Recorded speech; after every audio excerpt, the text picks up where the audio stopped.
Do we have any apologies? Item number 1. Yes, we've got apologies from Councillor John Wright. Any other apologies? There can't be actually, can there? No. No. Okay, item number 2 is late items to introduce by the chair. There are none, you'll be glad to know. And item number 3 is declarations of interest. If there are any, declare them now or at the time. None declared.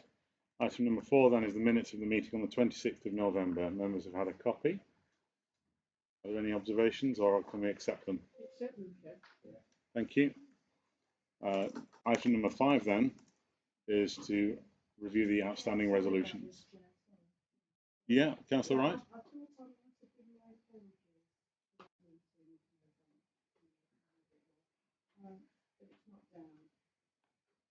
didn't receive those apologies.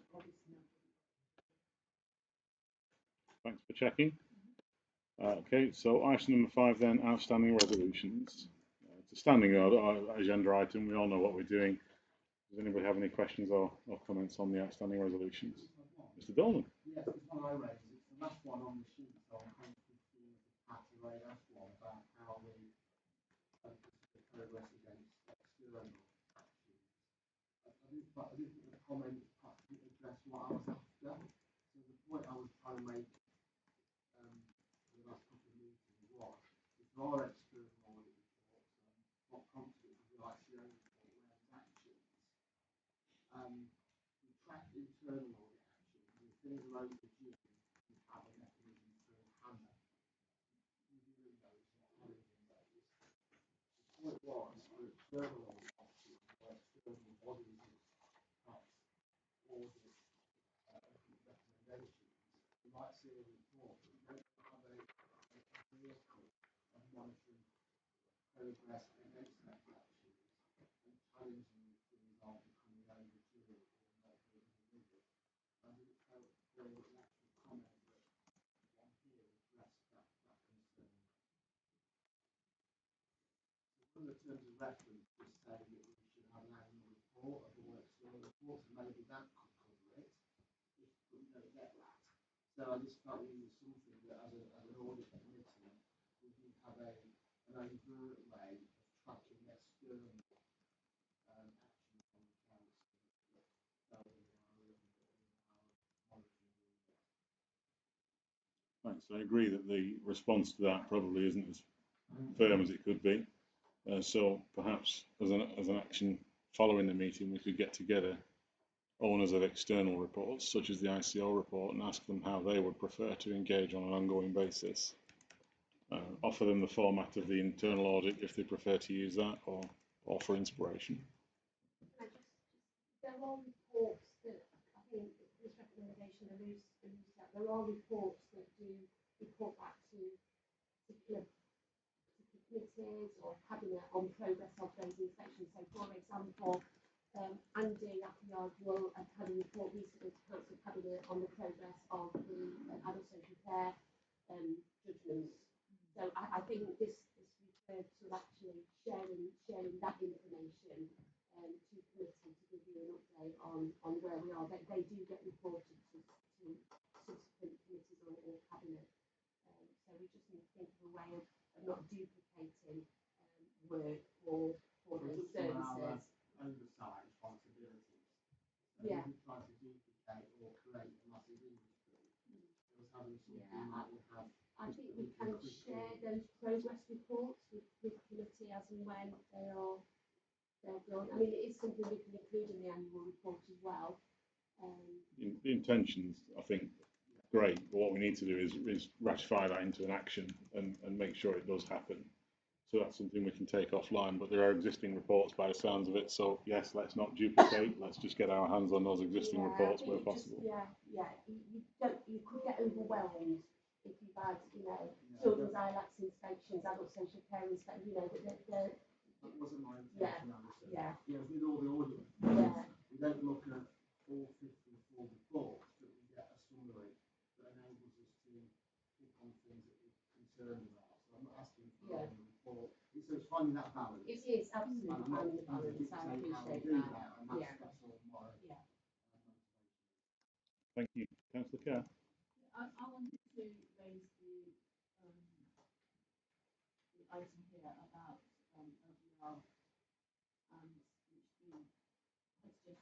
this meeting is not scheduled for March.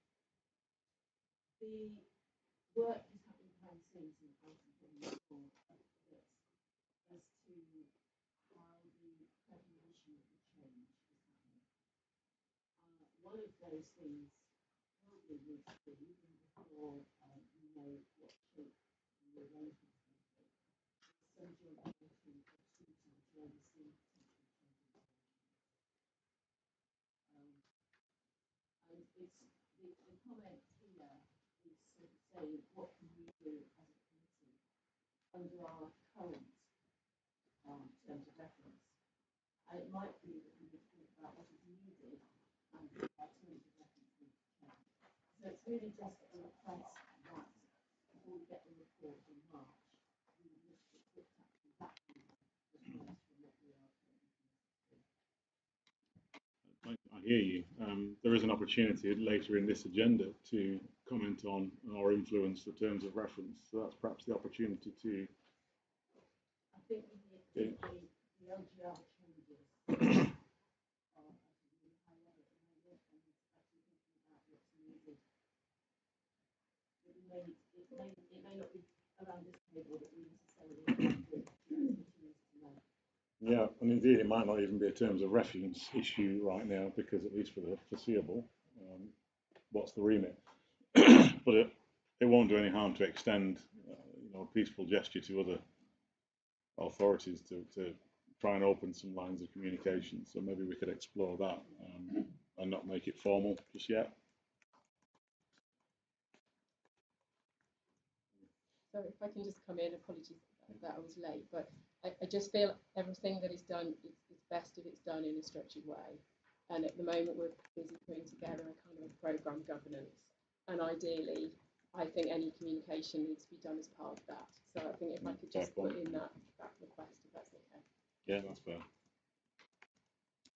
Any other comments or observations or queries on the outstanding resolutions? In that case, members, the recommendation is to track and review the outstanding resolutions, which we've done. And we can move on to item number 6, which is an update from external audit. I'm sure I've seen him out there. Mark joins us from external audit. Over to you. Very briefly, actually quite a bit of work has happened. So we have issued a draft report which then the FM commentaries. We've issued that in draft to Alison through that, what I can propose, we will update it because that document FM commentaries stays live until the point that we can actually complete. It covers our considerations over the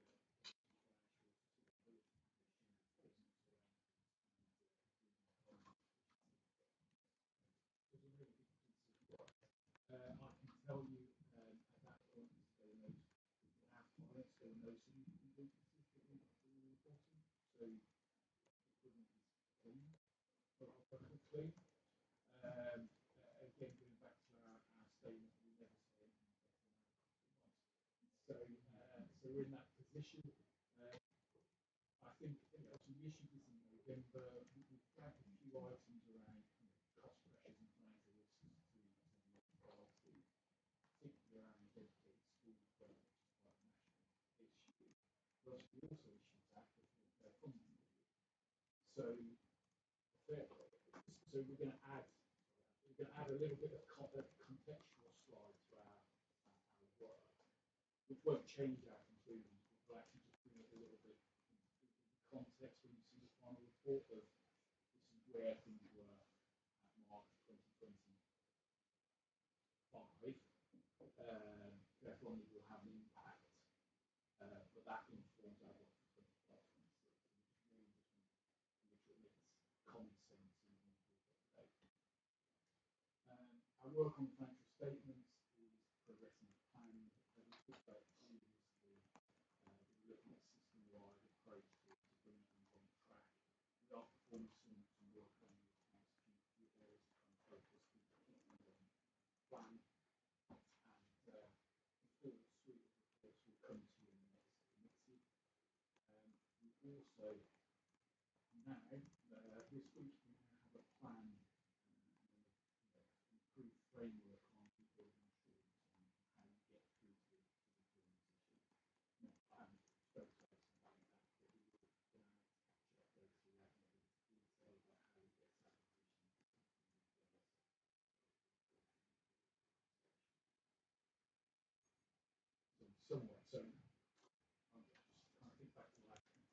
Last week, we said we don't plan to do everything we said we were going to do.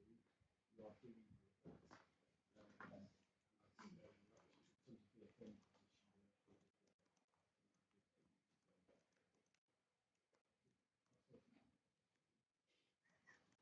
I have still questions on that. Any queries or comments? Okay, so Mr. Stone.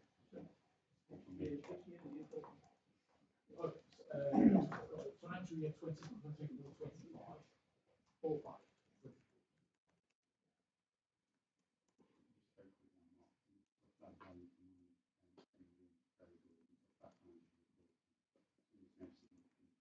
Correct.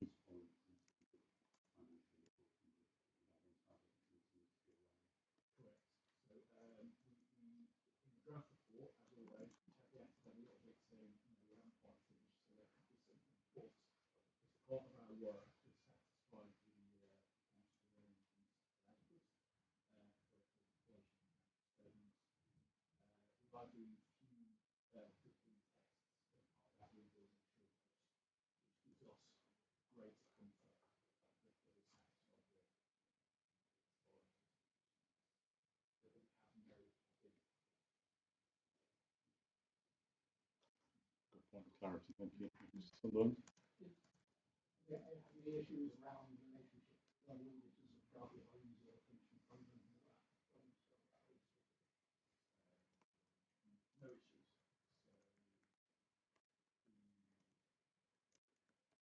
So generally, one of the things that we're working on is insurance.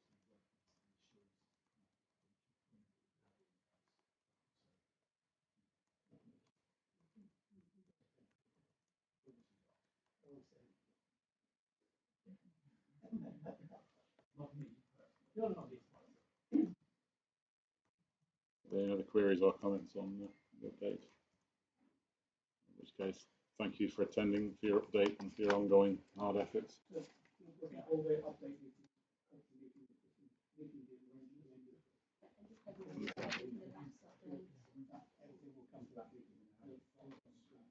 Everything will come to that meeting. Like your diaries. Okay. The recommendation on the agenda is to note the update, so noted. Thank you. Which moves us on to item number 7 on the agenda, which is the internal audit progress report and quality assurance and improvement programme. Yeah. Before I get into the actual progress report, what I thought we could do is start with the link to the assurance piece of work on adult social care quality and improvement. That report was circulated to the committee alongside the agenda, so I'm hoping everyone's had a chance to look at it. When I'm done with that, then we'll pick up the progress report. So we've got with us today Andy Appleyard, who's the director responsible for this area. So Andy's going to be helping to answer any questions you might have on that.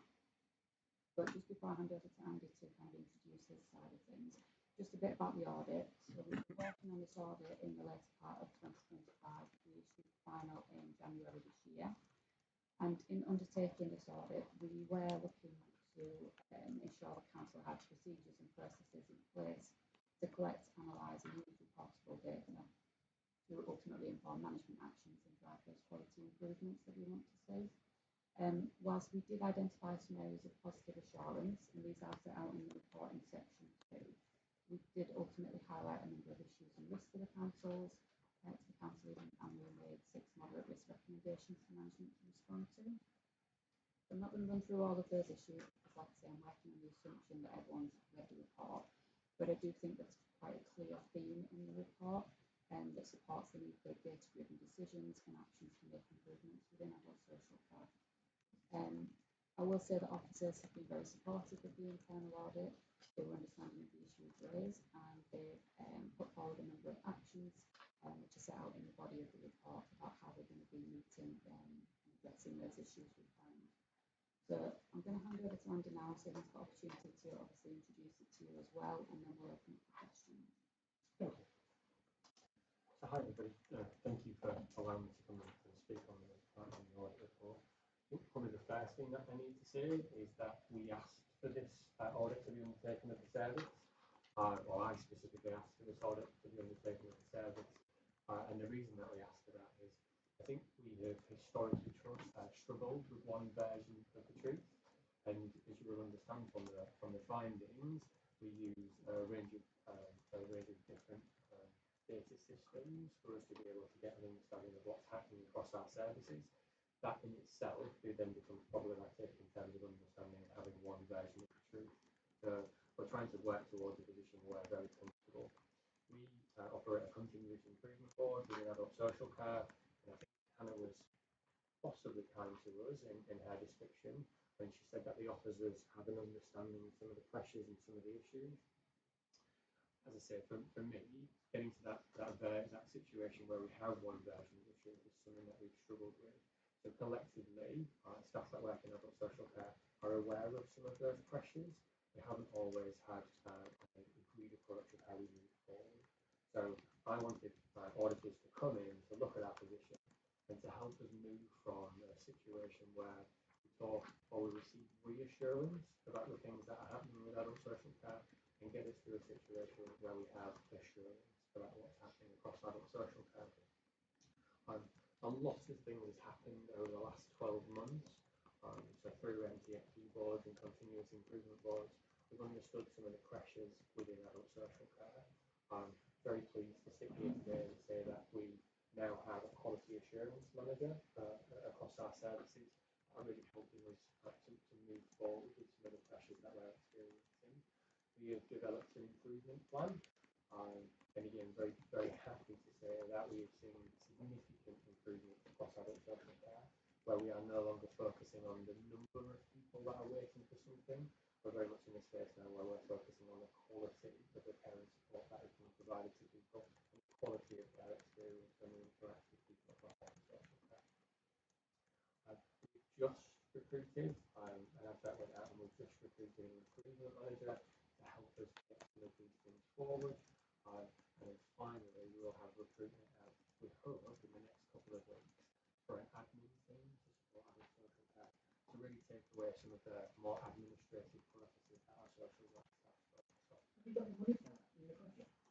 Yeah, we've found the money for that. And if I'm honest, the way that we have set it up, we haven't had admin capacity in adult social care for a long period of time. That's meant that we've probably been, we have been asking staff, such as social workers, who are paid at a specific rate, to be involved in administration tasks that they probably shouldn't be involved in, which will then free them up to go on and focus on the things that we paid them to do. So it's about getting the right person in the right place for us. So yes, we found someone to be able to do that. We think that this will deliver significant efficiencies for us, allow us to focus on things like health funding, CHC funding, and allow our social workers to be involved in the things that we employ them to do on a daily basis. So over the last 12 to 12 months, we've really started to put the building blocks in place for us to move forward in adult social care. The timing of this audit was really important for us, and as I say, we're very comfortable that all of the actions that have been put in there will have completed within the next 6 to 12 months. We've got some very short time frames. We're comfortable that the activity that we're already engaged in will tick a lot of these boxes. So I'm really comfortable with where we are, and looking forward to be able to come back in 6 months' time and talk to you about the very different position that we're in adult social care. The last thing that I would like to say is that there is some information there about our inability to move forward because of some resource and capacity issues in the insight team. I really want to make it clear that there are other parts of this organisation that we need to rely on, but these are adult social care issues. So if we don't have reporting in adult social care, that's because we haven't been having the conversations historically that we should have been. So whilst we need to work with other teams across the council, I don't want it to be seen that we are stating in any way that things haven't happened in adult social care because of pressures or issues. But very happy to take any questions. So, are there any questions? Okay. So thank you for the attitude of wanting to have that inspection done, because I think that's a really healthy relationship within the audit, and something we should be celebrating ourselves. But there are a number of outcomes which are great, indicates that it was a wise move to have taken. And I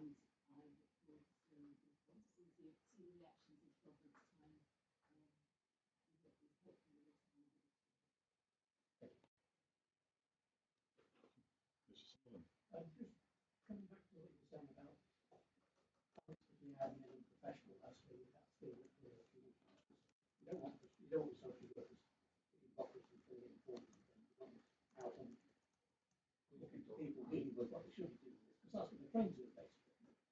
Have you got that balance right, as effective as you can now, or is there more to be done? So, as I said, we'll have adverts out for those posts, hopefully next month. So just going through some, yes, just going through some HR processes now. That team will consist of a number of administration staff, a team manager, and also a nursing assistant. So somebody that has got nursing expertise that can help us with some of our challenges in terms of obtaining funded nursing care and CHC, which is continuing healthcare funding. So we're confident that we will have the balance right. Some other things for us that are being embedded in adult social care at the moment, such as a smart notes product. So we're trying to look at how do we harness artificial intelligence in different spaces, how do we use admin capacity, and how does that mean that we're utilising our resources as effectively as we can do. I won't say that this is the end of the journey, I think this is the start of the journey for us. So we've also recruited in adult social care, and colleagues may be aware of some of the occupational therapy reviews that were undertaken throughout last year, and that provided evidence a different way of working and achieving a significant amount of savings for adult social care, which has allowed us to recruit more occupational therapists.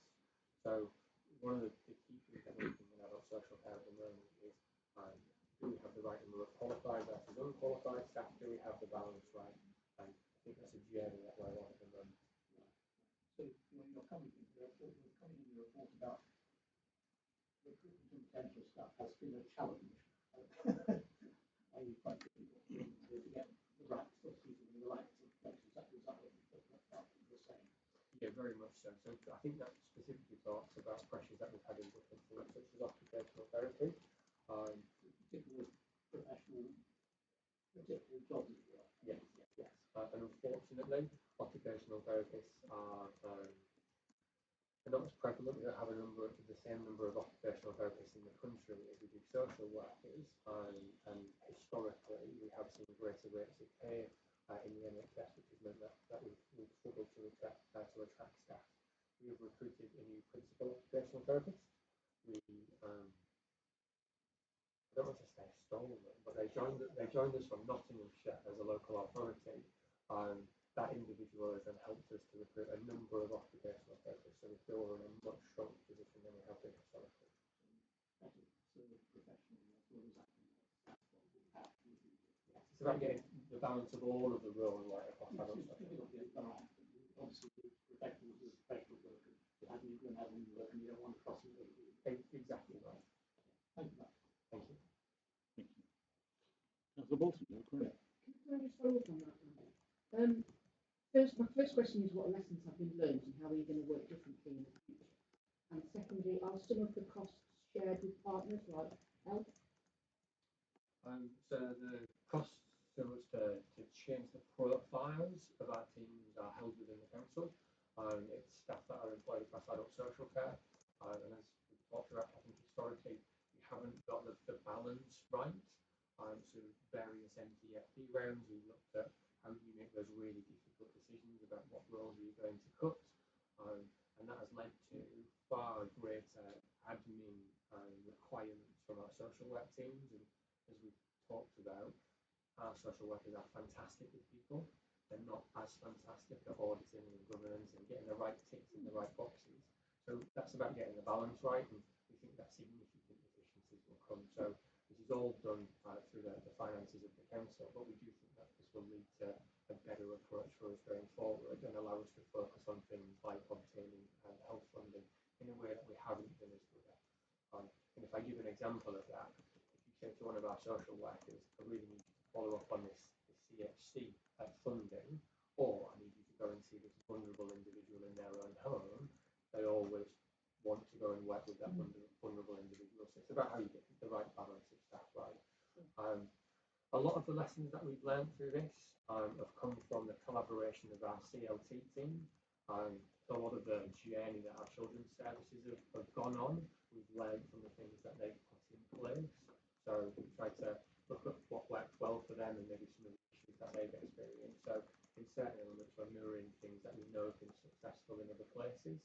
And I think from our point of view, we had a couple of fantastic days last week. So we had our Stronger Together events where we bring all of our adult social care staff together as a group. And I think lessons learned from me is that what we've been doing from a strategical point of view, although we try and share that information as regularly as we can do when we've developed a new strategy for adult social care, that hasn't always hit the front line in the way that I would have liked it to. So I think more time from our senior leadership team working with our staff on the front line. And although you sit at the top of the tree as a director, it's very often your staff on the front line that say, well, this doesn't work for us and this is what needs to change. So again, that connectivity across our services is a lesson that we're trying to learn. Yeah, I know you haven't. How long have you been with us now? I've been in this role for just over a year. I'm say that.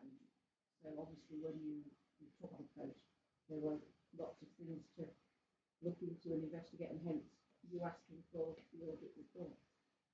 There's been opportunities for us to improve that. I think we've been able to take advantage of that. Thank you, Jeff. That's awesome. Just looking at recommendation 2, department reduce resource for the data insight team. Have they committed to increasing that resource, or are you still waiting for that confirmation that they're going to increase? So the team brought in some interim capacity for a set period of time that has been incredibly helpful for us. And I was having a conversation with our service for that area last night. They are looking to recruit. I think we'll have somebody in place in a couple of weeks' time.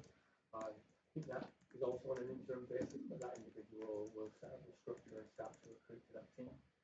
Heather may want to offer some comments on that, but I really do need to make it clear that we were working with the team manager of that team for a significant period of time. We had the opportunities to get some of the things in place that we needed. So I do think quite quickly we will be able to optimise and work with the new people that are coming in. But very much it was our responsibility to work with the staff that were here before. But yes, to answer your question, I do think in the next couple of months we will have a team in place in that area and we'll be able to embed some of the things that we need. Yeah, just to add to that, we are going out to recruit for another role in that area. We have seen some turnover, and we do recognise that the priority of adult social care. So I would definitely feel that we are going to address that within the next couple of months. Any more queries, comments specifically on adult social care? So are we going to have 6 months and put this on the agenda for 6 months time to see how things are developing? I should expect, as offered, it should be locked in and secured. Yeah. I'd like the opportunity. Thank you, Andy, and I'd like to echo Councillor Kerr's appreciation of the way you've gone about that. Do feel free to hang around if you want insight into one of the keels that keeps the vessel steady. But otherwise, I think is it back over to you, Hannah? Yeah, I'm just going to pick up the progress report. I am going to speak, so I've got thank you. Nobody blames you. Yeah. So yeah, picking up on the progress report now. We do need to make committee aware of some things, quite important. So we are behind with plan delivery. We set ourselves an annual target of 90% to deliver the internal audit plan by the end of each financial year. So 90% of that plan that we set out, we expect is delivered. And then we report on this in the annual coming report. We do ongoing monitoring within the partnership, and effectively we are behind target, and I believe that we're going to struggle to hit that 90% target for this financial year. There's been a number of factors that have impacted on our performance, but to give some context around this, the partnership expanded. We created a new team structure within CMAP to take effect from the 1st of June 2025. That was to resource this expansion, and we did base our plans on largely having resources for the full year. Unfortunately, the time that took to recruit to the new posts within the structure took significantly longer than anticipated. Whilst we were able to fill 2 of the vacancies in August, The remaining 4 staff weren't brought on board until November, early December. And then, as soon as we were up to capacity in terms of the numbers in the team, we were notified that 2 members of the existing team wanted to retire, and one of the new starters resigned after only a few weeks in post. So that's again to our resourcing. So we've had those continual issues with resourcing the service during the year. We have been exploring other means of bringing in additional resources on a temporary basis to help to try and improve that planned delivery position. But so far it hasn't been possible to create the resource needed to be able to hit that 90% target. This isn't exclusive to Derby City, it's across the whole partnership, so all of our partners will be receiving a similar message, or the same message at their respective committees. But obviously I'm telling you this because I want to be transparent with everyone. I think it's important that we all understand the position. I want to manage everyone's expectations. But also, I do have a requirement in public internal audit standards and 6 application note that supports them to make sure that there is transparency around this, to make sure you're all aware when we do have those resourcing issues. In terms of oversight and monitoring of the situation, so that falls to the governance structures within CMAP. So the CMAP operational group have monitored CMAP's performance. They've been aware of the issues faced, they've been aware of the actions that we've been trying to take to resolve them, and they've got a comprehensive picture of what's been going on. So together with the CMAP board, it's for them and the board to ensure that the issues being satisfactorily resolved for all of our partners, obviously inclusive of Derby City. And again, I'd just like to remind committee, as I've done before, we do have representation on both the operational group and the board. So Alison is 151 represents on the operational group, and the chair is one representative on the CMAP board. Now, having delivered that message, I do want to reassure you all, even if we don't hit that 90% target, you're still going to get an opinion from me at the end of the financial year. It does not change that. And that opinion will still feed into this council's annual governance statement. So there aren't going to be challenges around that. It's just the level of work that I'm going to be able to get done is just going to be less than what we've worked with. Okay. I'm also just going to let everyone know that I've also shared this message with the Chief Executive and the other statutory officers of this council, so everyone's aware of the situation. I've been transparent with everyone as I need to be and as I want to be. And what I'm in the process of doing now is identifying those key pieces of work that I want to be delivered to help with forming that opinion, so I can make sure the resources we've got are being used in the right way. So, that being said, when we do turn to the actual progress report and the audit coverage section, you can still see that we are delivering and completing audits. And like I said, we're reporting those findings from those pieces of work into this committee. So that is all happening, as well as the limited assurance report and other social care quality improvement that we've just considered. We've also completed 3 other pieces of work since my last update to this committee, and you can see from those in the progress report, they didn't highlight any serious risk to the council.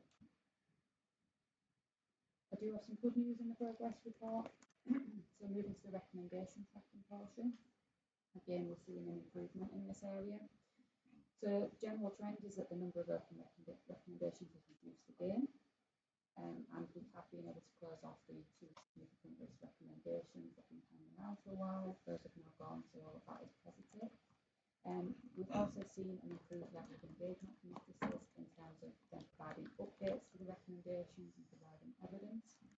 So when we look at the section of the report, which is the moderate risk recommendations that 6 months or more past the original action date, we can see that officers have been providing updates and revised action dates into the future.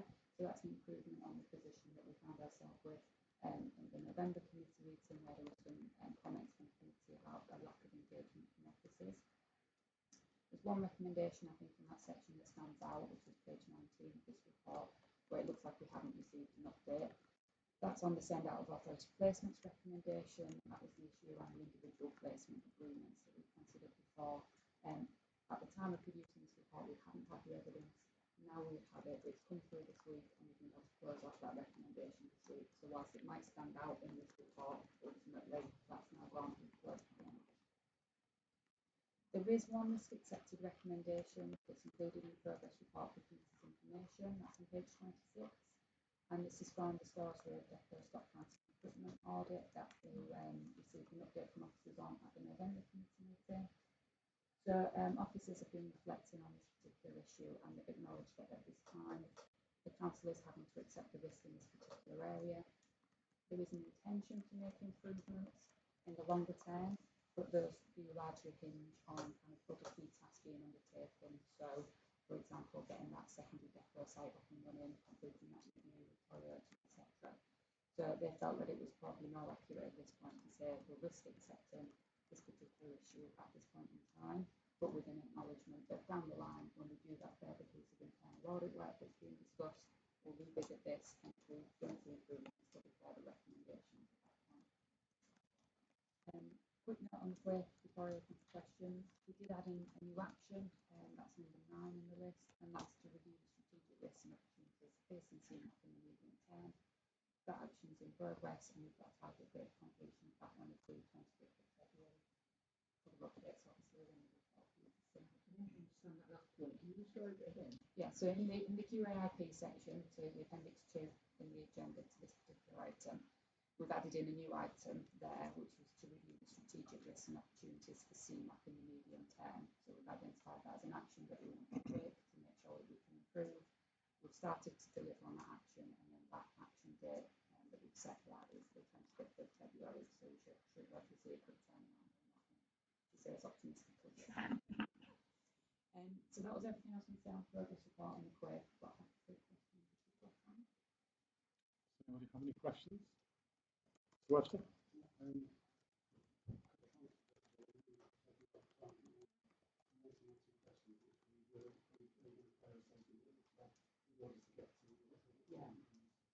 Yeah, so I'm at in the process now of working out which of the pieces of work that I think need to be delivered and making sure that obviously the auditors that are undertaking those that are aware that's their priority, they need to get that moved on. Yes.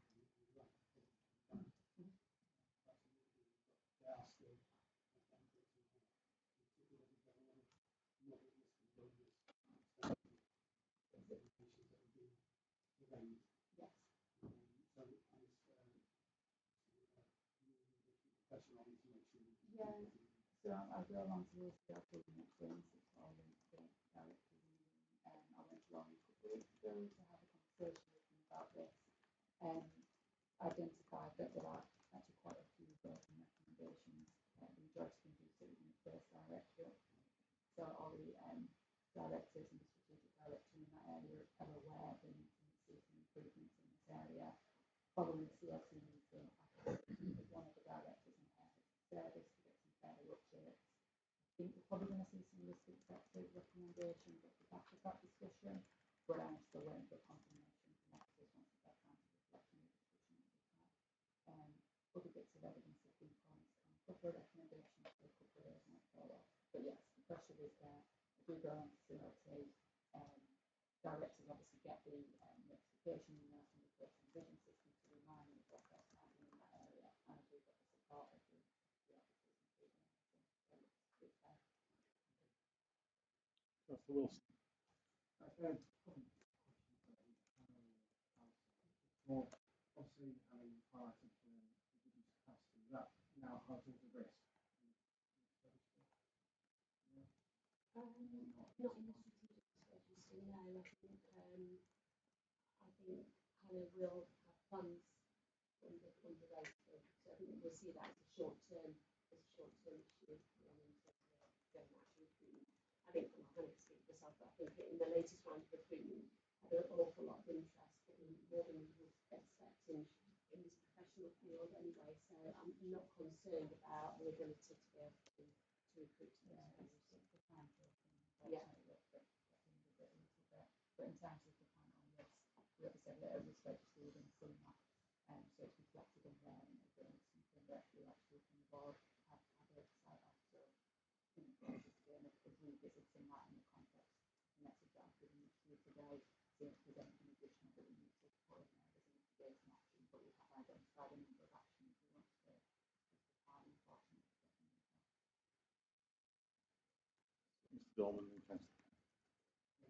Three questions, one at a time. So I think it's Yeah, but on page sort of 5 and 6 of your report, which is the percentage of household food welfare. Yeah. Can you check that? The asylum one, which was 10% in November, now 15%.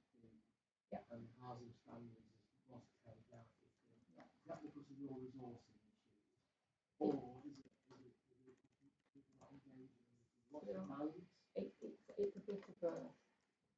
I would say on the asylum one, we weren't getting great engagement from the officers in that area. We did escalate it to the relevant director. If you recall, I just said that we've had 2 people resign, retire. One of the people that's retired is the officer that has been assigned to this piece of work that actually started to get engagement. He was exiting out of the organisation. They've had to move this over to a different person to undertake, but they're obviously balancing other existing pieces of work as well. So that's why we're doing a bit of a look at that particular one. In terms of the housing standards one, we have been planning for a while to get that one moving. You remember, I think in the October update, this committee, I did outline that we were having problems with moving that one forward. We did get, I mentioned it through the officers and chief executive was fully supportive of an audit in that area. So we kind of started to take steps towards it. We do get some engagement, but then it kind of dries up a little bit. But I've recently learned that apparently the inspection is imminent. It's going to be happening soon, so I think that's going to put the pressure on to try and get that piece of work turned around really quickly. So my auditors are aware that hopefully we'll see some better engagement on that one and we can get that one delivered. If that doesn't happen, I might have to take my insurance from the inspection report and have them do it. I guess part of the basket and the request of us to try and kick some of those forward, so things aren't moving and you're not getting that engagement. Notwithstanding your resources, Yeah, do we need to I don't drop the bomb on somebody? I don't think at this point, but again, it's something that Alice and I discussed with monthly one-to-one, so I do really support Alice and I've given inspection helps.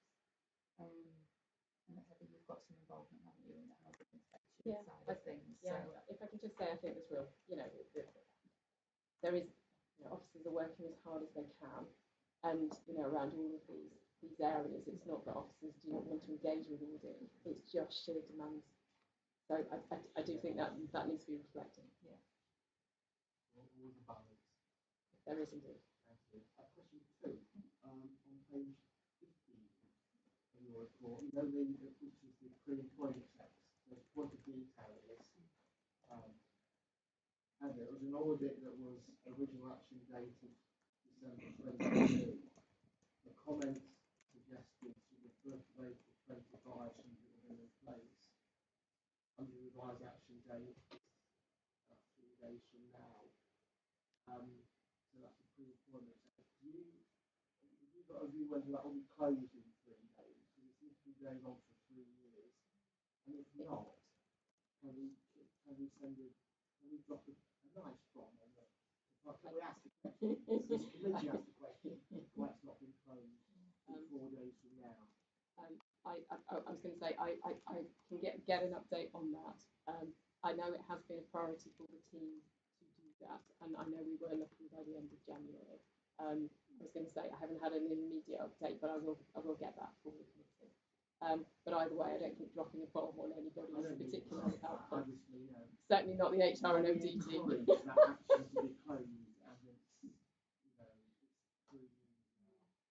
No, I absolutely appreciate that, and that there are good reasons why it has taken a long time, but I do appreciate we need to resolve this ASAP. And as far as I was aware, they were doing it by the end of January, but I will get that confirmed. And my final thing, just a suggestion, it might be helpful. In your status update comments boxes, I struggle to know how recent that update is, and maybe it's not too hard, drop a date in as to when that update was last received. So going back to the one on pre-employment, it still reads as if that update was a year ago. So I struggle to know whether I should be asking a recent update or an old update. It just doesn't jump out to me. Yeah, I think the challenge I've got with that is the updates come straight out of these comments that officers provide to us in case of vision. So if they aren't there when they're providing the update, then it's a little bit more difficult for us to identify that. Yeah, so sorry. So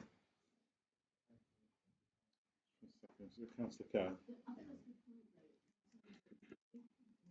If the timing of the kind of system isn't wrong, then you also don't know whether that. Well, there is an audit trail within the system that I could interrogate if I needed to, but it's not coming out as a matter of course in this report. And yeah, it's quite speedy. Yeah. Okay, my question was, you don't think we're going to achieve the 90%, what percentage? I can't say at this point in time what I think we're going to achieve. I can say for Derby City, as at the end of December, because that's when I've got the data up till, we were 13.6% behind where we wanted to be at that point in time. 13.6%. 13.6% behind where we wanted to be at the end of December, so against that December target.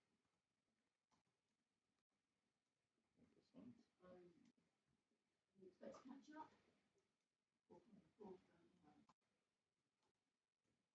I honestly can't. It's looking more like sort of 70-75%. Potentially, yeah, around that mark, but I'm not going to know until we get there. What are the financial implications of this? Are we going forward to next year and catch up with the Yes, if we're not spending the money on staffing resources, then it effectively becomes a surplus within the partnership. And again, that's something that the operational group and the board are aware of where we stand at the end of each financial year.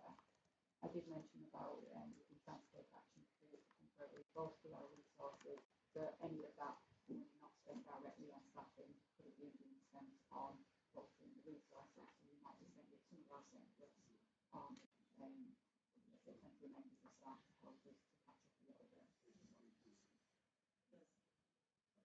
So the CMAP, because it's a partnership, it's just going to in the Martin it was council, so it gets rolled forward in the partnership to utilise for next year. And then based on the audit plan and the charges, the operational group and board will consider what those reserve balances are, whether it's additional investment required, or sometimes we have in the past we've had refunds back to the partner organisations based on their contributions. So it's just dependent on the situation that's at the time. It does make it important that all the partners and work streams are kept at that.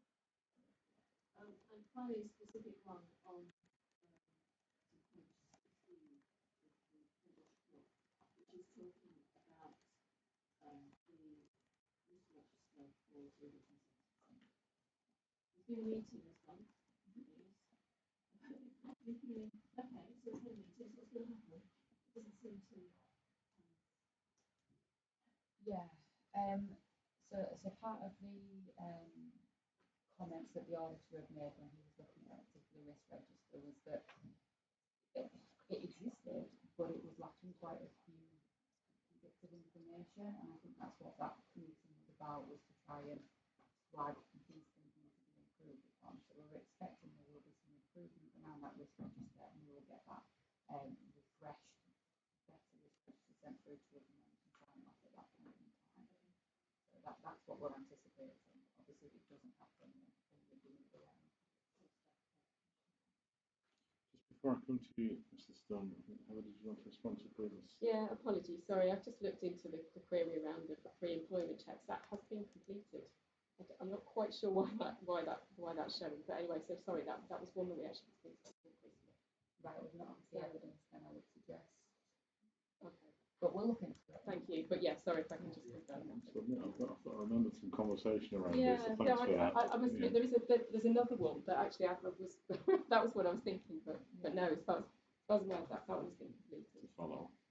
Yeah, and again, just to comment on the CMAP situation, it is fluid, but do remember we've got representation on the CMAP board, so that's probably our channel if we need to discuss that further.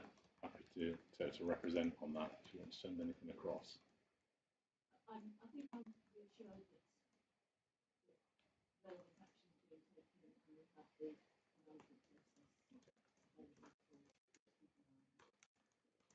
Okay, thanks. Yeah, Mr. Stone then. Check, before, I'm probably about, but on the risk on page 26, the one that's active. Yeah. Presume the service is to report back on their operational risk register to the appropriate mitigation. And we use internal auditors to look at that risk as a piece of evidence.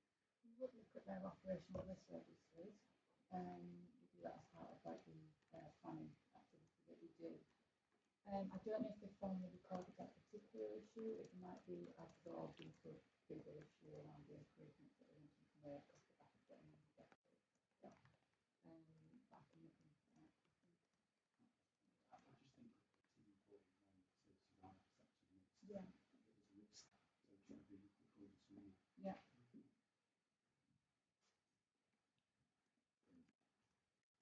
Members, are there any more queries or comments on internal audits or QAIP? Okay, in that case, the recommendation is to note the progress being made, review the controls, which we've all had sufficient opportunity, and review the progress being made. Again, we've had sufficient opportunity. So it's just to note the actions. You all happy with the recommendation? Thank you. We can move on then to item number 8, which is the annual governance statement 24-25.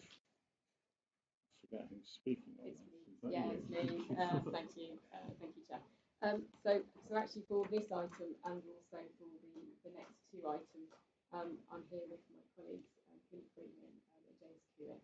We have had some changes in personnel on the assurance side, so they will talk a little bit more about that. But certainly I'll cover the annual governance statement and I'll hand over to them just for the other two items.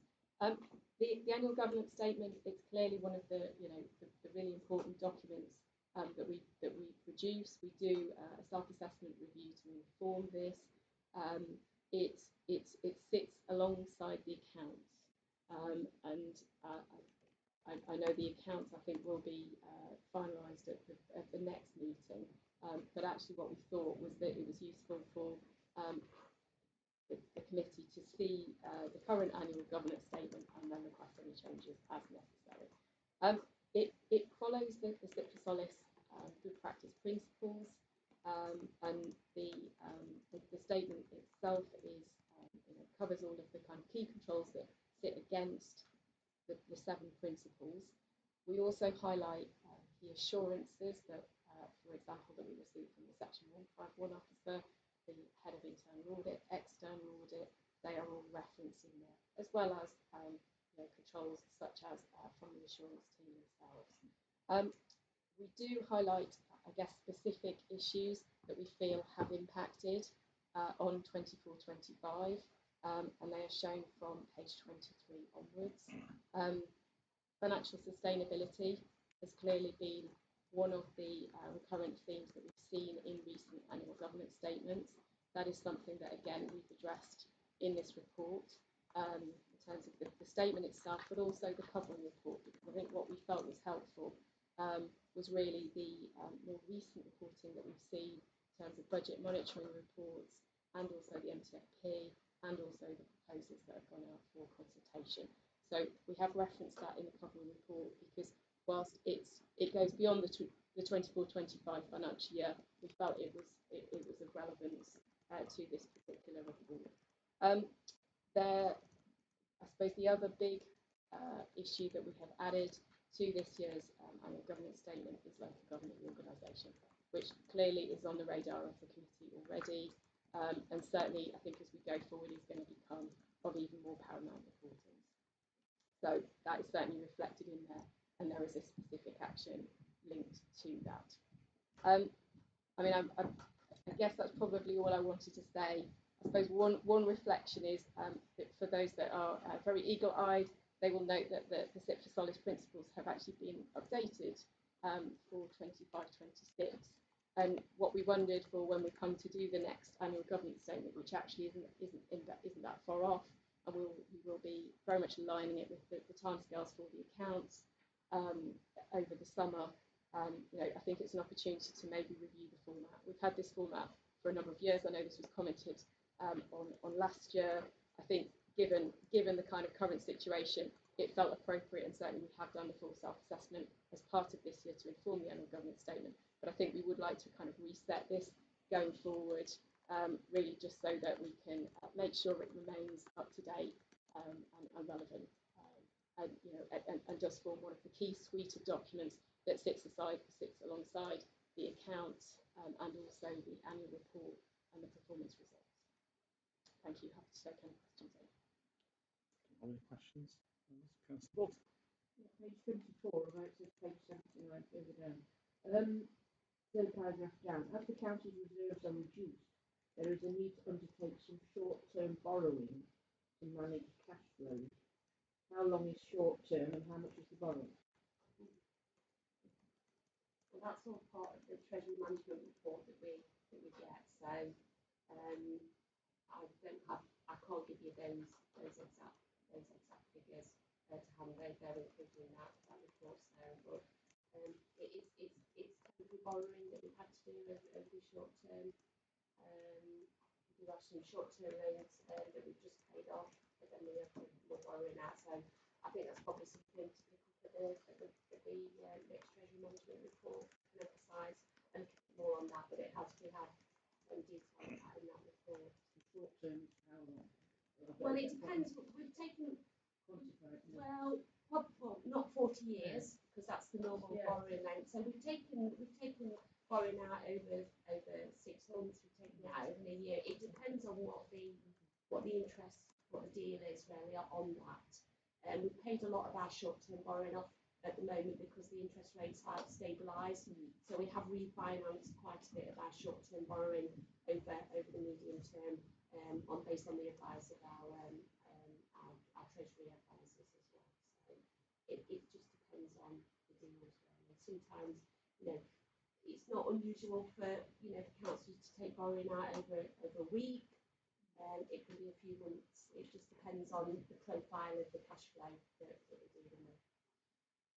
When's our next opportunity to scrutinise the Treasury report then? The half yearly report, I think, came to the last meeting, didn't it? Yeah. So it will be the end of I think so. Autumn.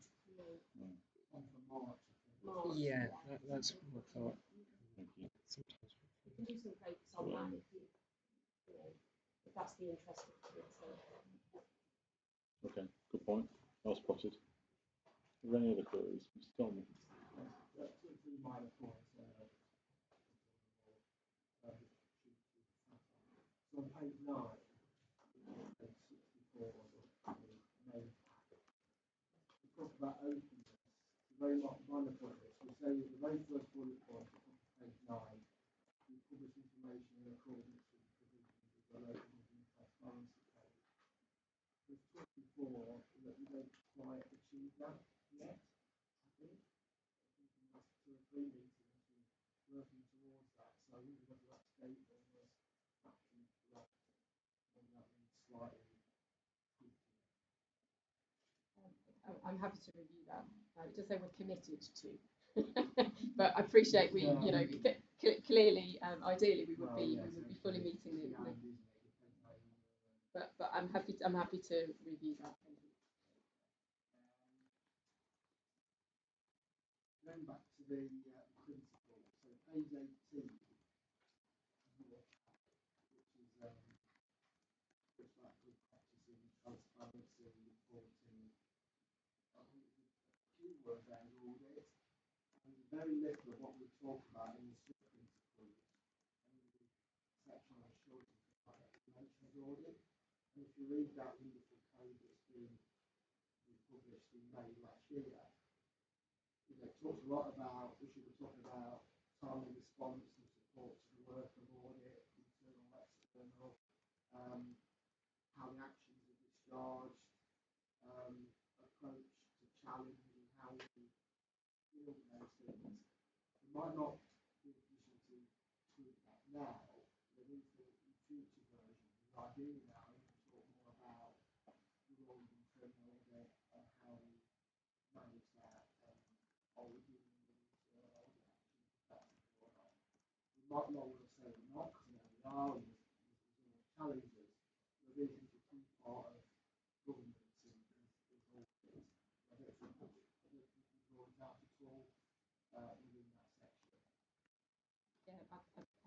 to accept that. I think that's a good point. I mean, I can either work with Hannah to just look at some wording for 24, 25. Certainly it has been in terms of responding to audit recommendations, it has been a real focus in 25, 26. So certainly that would be something that we would draw out in sort of next year's annual government statement. On my one, on page 20, I won't go through all the minor ones, but I don't think about this. Page 20, the second paragraph, which is sort of starts off under the public section for audit standards. Got that paragraph. Talks about Alison's conclusion. And the date for that conclusion still says 12th of June 2024. And I think there's a 25 date for that. Because the 12th of June 2024 was the date of last year's report that we saw. No, it's not. No different to last year's report. Well, so the difference to the report we got here 12 months ago. So the report we got 12 months ago is different to this report. That's right. That's been updated since 12 months ago, hasn't it? Yeah, but this wasn't the report we saw here 12 months ago. No. So what I'm saying is the report we saw here 12 months ago. So both can't be right. Okay. Thank you. We will. I don't know the answer to that, but I'll find out.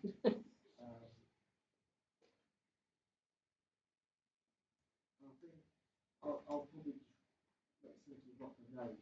There's quite a few typos still. I'm happy the number of to take figures that are exactly the same now as were in the report we saw last February. So I almost strikes me as a bit weird if approaching hours that haven't changed. So maybe I've got that line and they can just be slipped off. That's fine. I'm very happy to look at anything. I mean, we have been through it in detail, so I would hope there is a very small number. But certainly, if there's any typos, just let us know and we can change them. So thank you. You have a fresh pair of eyes, yeah. Mr. Stone. I think we talked about different items working well with them. I know that one looks very different. I think just a comment observation from me on page 83 of the pack, the heading which is what are our key governance development priorities for 2026. Obviously, when you update that for 2026, it actually reveals what the priorities for 2026-27. I think I'm all about smart objectives, and I think that table there could be a little bit stronger in terms of setting specific objectives and some time frames there, which would help you as an organisation, help us as an audit committee. And I think the second thing associated with that is the sort of committees very much about governance. So when we set these priorities, when do we see how performances will achieve those objectives and priorities that we've set? And then we see a lot of information coming before this committee program along. I think it would be helpful with some reports that come through and the half-year quarterly, we see as an organisation how to perform against that. I think that would help members understand what the AGS expects. Yeah, no, that's very helpful. I suppose one mitigation for all that is in relation to, for example, financial resilience, increased demand, and to a certain extent, complete constitutional review. Some of these are actually reflected in our council delivery plan, which we report on quarterly, that goes through to cabinet and scrutiny. So there is reporting of sorts, but I certainly, whether it be on a half-year basis or something like that, I do appreciate giving this committee assurance that work is progressing well on these objectives we've made this. So thank you. Mr. Sutherland. It's just a comment really on what you put that. There was something about principle in terms of provide training on standard ethical standard training on and training where those things. It's not so much matter for you, I don't think. Attendance training, is it actually monitored? I mean, I've been on a couple of the online things, and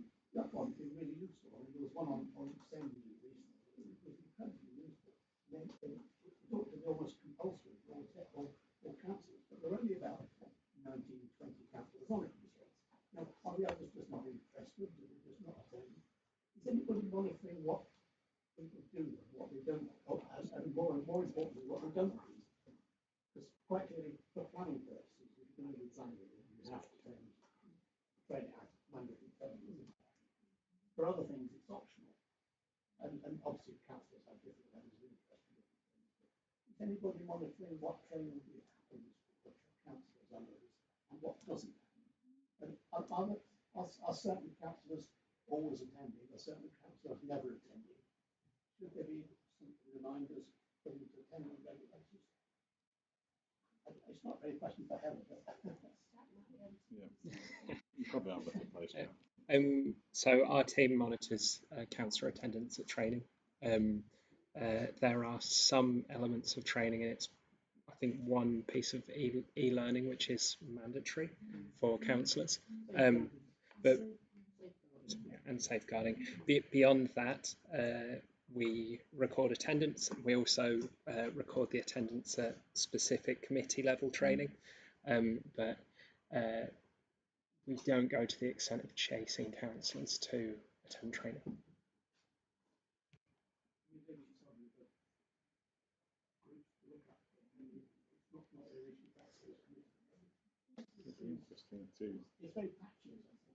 Interesting to learn who's responsible for making that decision. In this environment, it'd be interesting to establish who's responsible for making that decision.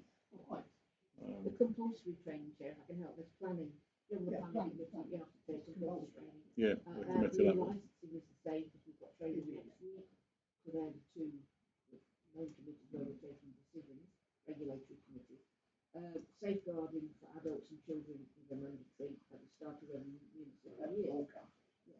But then you quite rightly say we do have an evening a month for councillors training and development. Now obviously some evenings councillors have other commitments in their wards or whatever. I can't speak for everybody, but I attend them if I can. But I know they are logged, as Jack said. They will have a log which councillors zoomed in and which councillors didn't. But yeah, I mean it's a good point, but there's always room for development and learning. I appreciate that. I agree with you. Monitoring officer. As far as monitoring goes, I don't. I'm not sure whether it should be monitored or whether it should be, or if so, who does it? Who would do the rewarding? It's on the radar. Thank you. We'll perhaps be more alert to it. Are there any other queries? I felt like there was a hand that I missed. I've dreamt it. Okay. Just before we move on, I've got a quick query myself on this, and that's that we've got often in a narrative report, it's difficult to find the balance between separating out and linking. But three of the issues highlighted are electoral and constitutional changes, MCA and LGR, and I wonder, one, a decision was made to split those as topics, but I feel like they're quite intertwined. But is it worth explaining within each section how much of a reliance it has on the other sections, or just for information for members who will read this in full council? I'm certainly happy to reflect that maybe for the 25-26 one, just in terms of making interdependencies clear between the two. I mean, in a way, MCA and LGR they are separate. Dependency is a better word than I used, and I wouldn't like somebody to look at this and think, for example, the constitutional bit, we can nail that, but then not realise that that has a knock-on on the other elements. It's a reliance on the other elements. Yeah, I'll just leave that with you. Yeah, thank you. Okay, if there are no more queries or comments then, and it's important to understand the recommendation because it's not just to note it, to review and approve the statement. So we are actually approving this now, subject to the discussion that we've just had, to delegate to the Director of Corporate Management to make any changes following this meeting after this discussion, and to request that the Leader of the Council and the Chief Executive sign certification at the end of the statement. Are we all happy with the recommendation, members? Mr. Dolman? Suggest that maybe because there's going to be changes, you get a copy back to his committee to note it. That might be the wrong word to use here, but I certainly welcome the final version to look at. I should think that's agreeable. You can do that. Is that as an informal? Right to, yes, Did you just want a copy for your records, or do you want that to be a formal thing that comes back on an agenda? I think we should come back to note it, because it's not 2 minutes, because there might be quite a few changes that things get multi-plus around and like that, so it feels sensible this committee should have the opportunity to see what it's fine for. We've got another meeting February 25th, haven't we? A month away. I would say we should go through it then, because it's almost there that we've seen it. Okay, we'll take a final copy for noting, if that's okay. That's fine, Yeah. thank you. Right, moving on then. Our next item on this agenda is the risk assurance update, which is item number 9. We have guest presenter. Whenever you're ready, go for it. Just before we get into the risk assurance, I'm Keely Freeman, I'm the head of project and change here at Derby City. As Heather mentioned before, there have been some team changes, so you would have been used to seeing Catherine Lawson and Sarah Walker come to these previous committees to talk about the PMO and the risk. They both left the team middle of last year, so we've had a bit of a restructure. The assurance and PMO is now sitting as a project and change hub. So it's myself and James who will introduce himself before he goes through the risk report. But I just thought it was important just to, why these new faces are with you today, and just the change for the person. Okay, so good morning. My name is James Kewen. I'm the new assurance lead, and I'm introducing the risk management mid-year update report today. This is a standard report to update the committee on risk assurance work that has been taking place over the first 6 months of financial year 2025-26. So it covers up to the end of September 2025. That's the end of Q2. This is a mid-year update. Last time an update was bought would be July of this year. So within the report, paragraphs 4.4 and 4.5 cover the frequency of review of items on the strategic and directorate risk register. During Q1, we undertaken more detailed reviews of 4 of the risks, but no assurance concerns were raised at that time. One directorate level risk that was reviewed in this way was escalated to strategic level during Q1 though. During Q2, we undertaken 5 deep dives. A proposal was made to reduce the mitigated risk score for one of the risks, but that was challenged by the Corporate Risk Management Group, and agreement reached with the risk owner and risk updater to retain the high score after mitigation. As a result of the Q2 reviews, we are looking to do in-depth reviews of 3 of the risks. So looking at MPA devolution transition, local government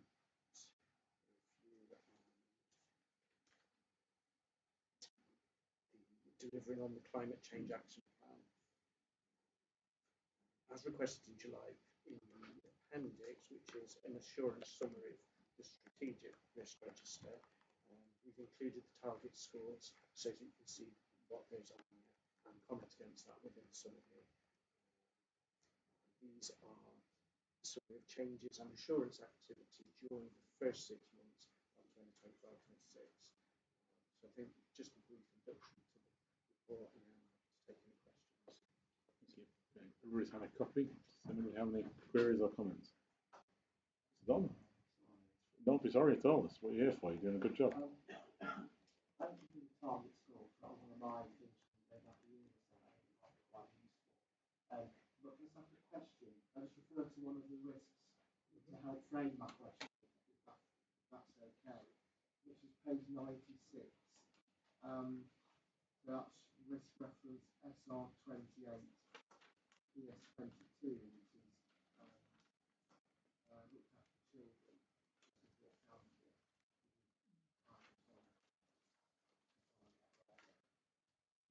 So if you look at the scores, mitigated score is 9, the tolerance is 8, and the target is 6, which is great. But there's no changes to the controls or further actions being done or recommended.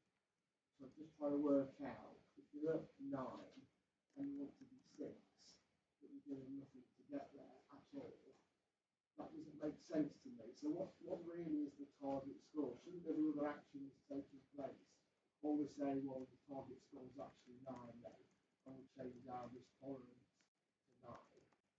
It seems to be, I don't find it, it doesn't make sense. And there's 2 or 3 like that, and that's the one that sort of jumped out and wanted to talk about. I suppose there is an element of judgment in this, in terms of which ones we decide to do a deep dive in and review. There are a number of actions that sit behind that risk. Now, it may be that we just need to, we understand that the actions are taking place, and we just need to give them some time to be able to show an impact. Now, certainly we're happy to pick that one up, potentially as part of 4 and just have a look at that. Now that you've put that on our radar, but I think that Comment did say there's no changes to controls or further action. but that does mean that there are still actions in place. We would expect that there's controls and there's mitigating actions for all of those. Now clearly, this is a summary, doesn't contain all of those detailed information, but that is a major area of work in children's services. There are lots of, it's a significant financial pressure. I know that there are a load of actions because we're aware of them through our wider performance reporting. So I think that just bear that in mind in terms of when you are seeing no further actions. That doesn't mean to say that there's not work taking place.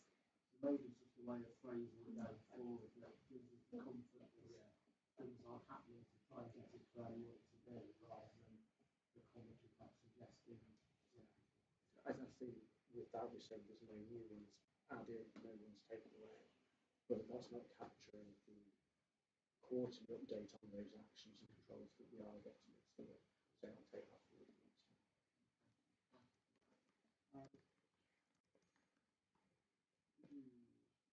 Suggestion on page 88, 44.10, we talk about doing reviews directorate level, but they're not captured in the report. I could get that. It's worth having a paragraph in the report, not charts, but a paragraph that just highlights to anything significant that you found on those directorate reviews, rather than might be nothing to say, but it might be quite useful. And I think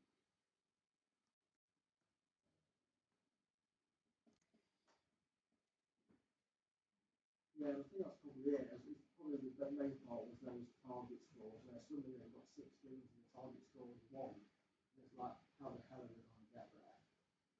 And what is the commentary really telling us how they get there, or how they might get there?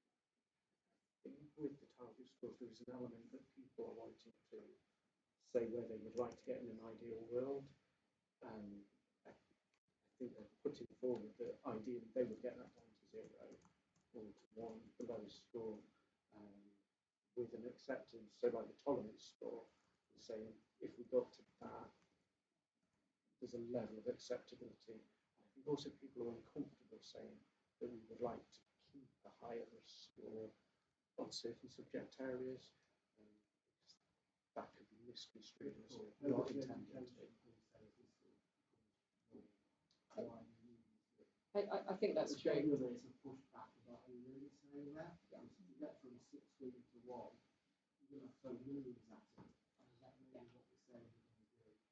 Yeah, as with target setting that we see for performance measures, I think some people can be quite aspirational in terms of when they're setting those targets. So point taken, and we will certainly keep that in mind, I think, when we're having conversations with risk owners. Mr. Sunderland? Just on that one, it's really that 116 SR 15, that's the one about using term conflict plan. At the end of September, considering that time before 7 years ago, presumably obviously it is now known. What's the position now? It has reduced. Yeah, we've seen that in Q3.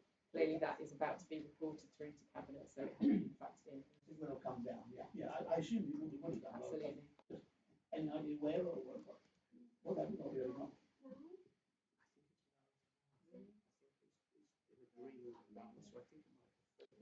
It's not exact numbers with a number. If you only think, let's check and give the actual number. Is it okay? It's coming down significantly. That's the point.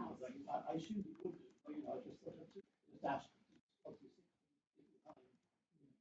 should have come down. We will confirm. Are there any other questions or comments on this? Okay, in which case, to remind you, the recommendation is to note the mid-year position and to note the assurance activities. We're all happy with that. Thanks, members. Moving on then, item number 10 is the project manager's office update. We've all had a copy and we do have a presenter. So I'm just going to take you through some key areas of note for the annual report for the PMO for last year. So paragraph 4.3, there were some outstanding matters from 2024. So it's just to give you an update. 3 out of the 4 have been completed. The one that is currently open relates to the PMO guidance on My Derby, which you will see later on in the report in the developments for 412. That links to a little bit of work we want to do, which is also mentioned in the report about some training we're doing for colleagues. So we've done some training across the council, so 29 colleagues have got project management training, and with that we want to update our sort of My Derby pages, so we're doing all that as well. Paragraph 4.6 just takes you through all of the projects that have gone through the PMO board last year. So we've had 17 that were assured at different gateways, and I know that there is a little bit about each gateway stage in the report to look at. All of them were assured. There was one that had a few recommendations, which was just to do with details of business case. So they all went through PMO and were okay and assured. Paragraph 4.8, so developments over the year. So we did run a PMO development session, so that was with the chair of the PMO plus the attendees, and there were a number of developments that we've come out with to do. There's a couple on there around how are we looking at to look at accessing the different criteria for overseeing the priority projects that we report on, and also aligning with procurement pipeline processes. And there'll be a number of development areas which then fall into paragraph 4.12, which I also sort of highlight a few to you. I've mentioned the 29 colleagues at project management training. That was across various teams within the council, so it wasn't just one team. And then some other developments, we've started to look at how local government reorganisation might take impact into any projects or any stages going forward. So we've started to do a little bit of work on that. Paragraph 4.12 looks at developments that we've got planned for this year ahead, which there's 10 of them. We have run a project management network. We want to relaunch that. That is monthly meetings where project managers across the council get to share best practice, look at lessons learned, we look at projects and how we can share knowledge and best practice on projects. So we haven't run a few of those because of the changes within the team and the capacity, but we're looking at relaunching those across the council. I've mentioned the review of My Derby pages. There's lots of collaboration across projects that we're seeing with EMPA, and they come through our gateways. So we are having assurance meetings, myself and James and Heather with colleagues from EMPA to start to really sort of build those assurance networks. And we've still got a little bit of, we want to local government reorganisation within our projects for next year and how we can really pick up those areas and interdependencies when they come through to PMO. So that was just a brief overview of the report that you've been given. And I'm happy to take any questions. Thank you. Mr. Strong.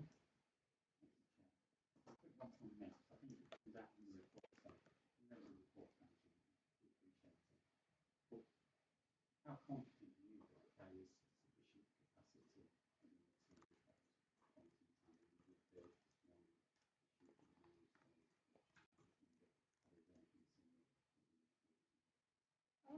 There has been, and there's definitely, certainly on the project side of things, some increases on number of projects we're picking up.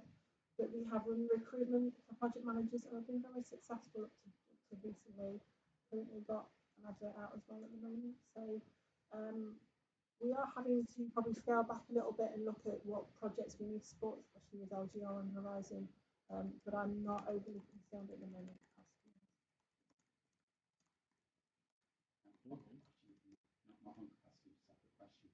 and lessons learned again, we talked in the report about how we're looking at the framework for that, and I think that's really important. I think it will be helpful at some point when we do get updates, understand more about the approach that's really taken. So I look forward to seeing that approach in the year. I think lessons learned is something that SC doesn't do particularly well in my experience. So I think that will be really helpful for this community to see that.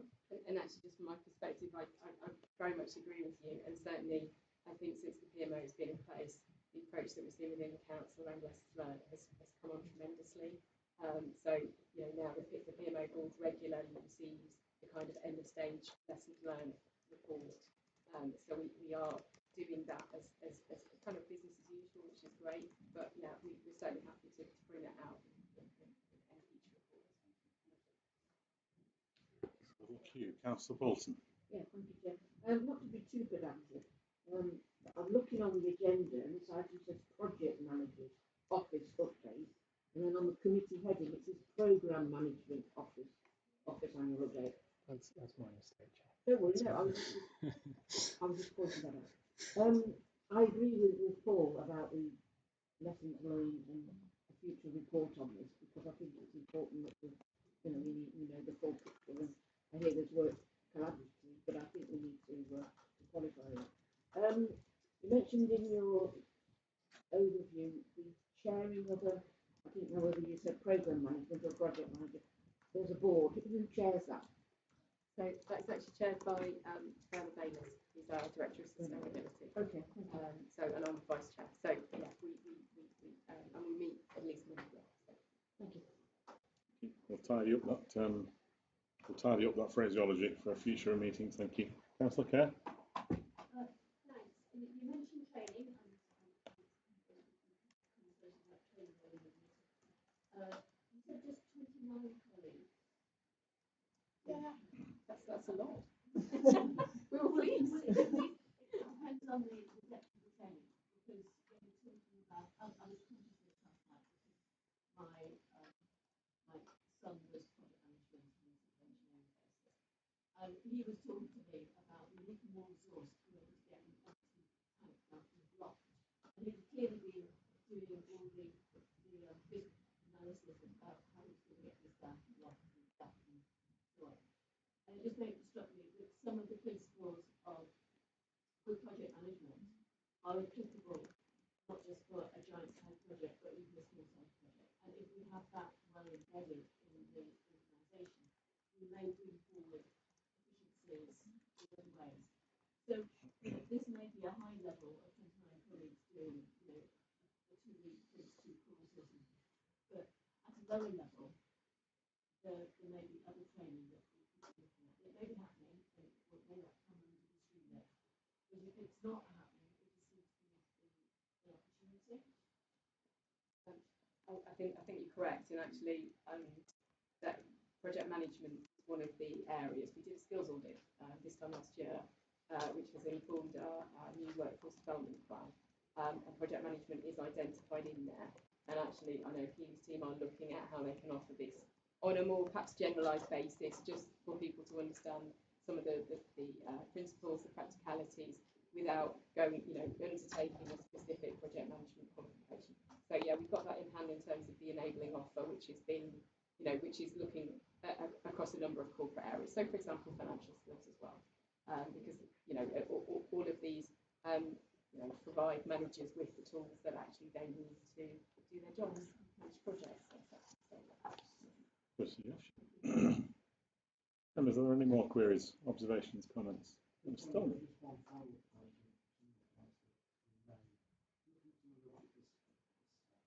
Sort of 105 active sites at the end of the year, and 38 was managed by PMO without oversight. And obviously, the 77 that are being looked after by you, have you did test into those to see if there's good practice or bad practice? How they sort of So, I mean, those projects, if they undertake any gateway at all, they would need to come to a PMO board if they hit the relevant criteria. So, I mean, the project manager network that you referred to as well, that is another way of engaging. We also have an assurance and development group as well that kind of sits underneath the board, where again there's I guess discussion around some of the wider projects in place. Would you agree? Yeah, and I think some of the ones that because it's certain criteria for the PMO that they're hit to have to go. Some of the last ones my team will be involved with. So there'll be some that we've created for the site that are similar to what Councillor Kerr says about the lower ones that we'll still manage, we'll still have that governance, and the teams will ask us for support as well, so we'll be able to sort of offer the guidance. So we may not be involved in all of them, but I'm quite confident that there's quite a few on there that we are. So we did do a housekeeping review, so we look at everything on that platform, I think annually, and just check whether there's anything that's not being picked up to priority that should be. And I think do just check whether they're using things like the risk registers, the decision logs, see what level of use they're getting from the actual platform. Thank you. To remind members, then the recommendation is to note the activities and developments of the PMO board, note future priorities, and to note that reporting on the progress, current status for projects is undertaken quarterly. We're all happy with the recommendations. Thank you. In which case we can move on. Again, yeah. I don't know how many people your opinion, but I think that this might be an area where you might appreciate some Oh, okay. Is that, yeah, do we agree with that, committee? Perhaps that can be offered if available, but certainly not mandatory. So there we go. Thank you. Okay, moving on then. Feel free to stay if you like. I'll leave. Yeah. Sorry. Meeting next door. Sorry. You don't know what you're missing. Item number 11 then on our agenda is the establishment of a self-assessment working group. Members may recall some debate about this previously. This is about the self-assessment from SIPA, which we're finding engagement difficult. So I think we resolved at the time that we would set up a working group, and I guess at this point what we're looking for is to form that working group. If anybody feels desperately compelled to do that, then this is your opportunity. I think the chair and vice chair, automatic. I can agree with that, yeah.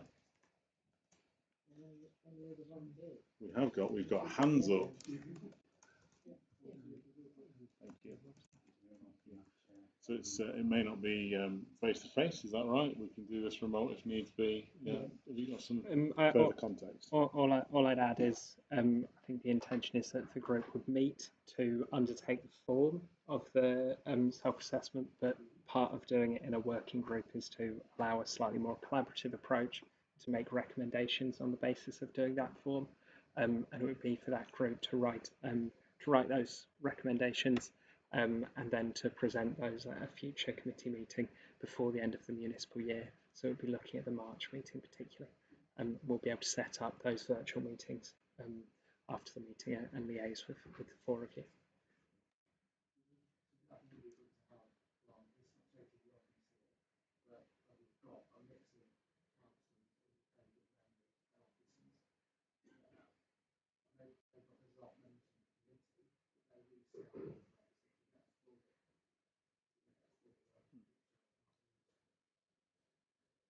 So I know that we had engaged with that possibility. I think the query is about the working group's independence and whether there's some virtue in the working group working alone, separately to officers. But in terms of procedurally, you can ask that an officer attends, but it's a question for the committee really.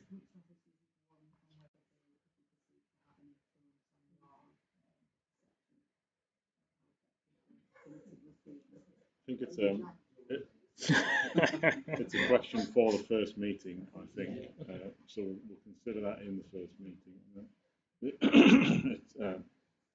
I'm the first to suggest that this committee should be neutral in terms of party politics, but I am conscious that there are unrepresented parties. If anybody wants in, that's the chance. Councillor Kerr, is that you volunteering or do you have a comment? Oh, okay.